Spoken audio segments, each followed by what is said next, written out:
హైదరాబాద్లో కాల్పులు కలకలం రేపాయి. కోఠీలోని ఒక బ్యాంకు కార్యాలయం వద్ద దుండగులు కాల్పులు జరిపారు. ఉదయం 7 గంటల సమయంలో రంషిద్ అనే వ్యక్తి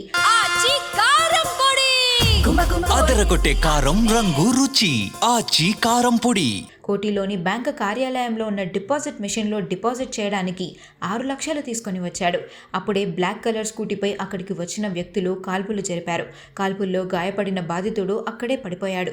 దుండగులు డబ్బుల బ్యాగ్ను తీసుకొని వెళ్లిపోయారు. కేసు నమోదు చేసుకున్న సుల్తాన్ బజార్ పోలీసులు సీసీటీవీ ఫుటేజ్ ఆధారంగా దర్యాప్తు చేస్తున్నారు.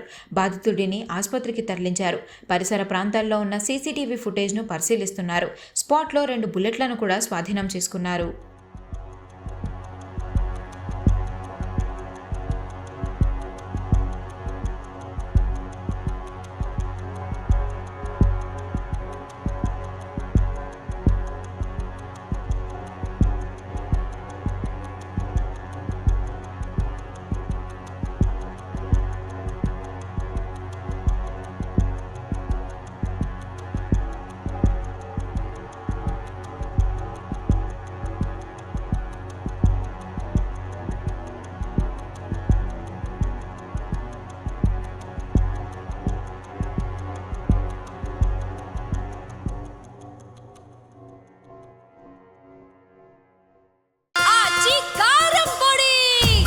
అదరగొట్టే కారం రంగు రుచి ఆచి కారం పొడి.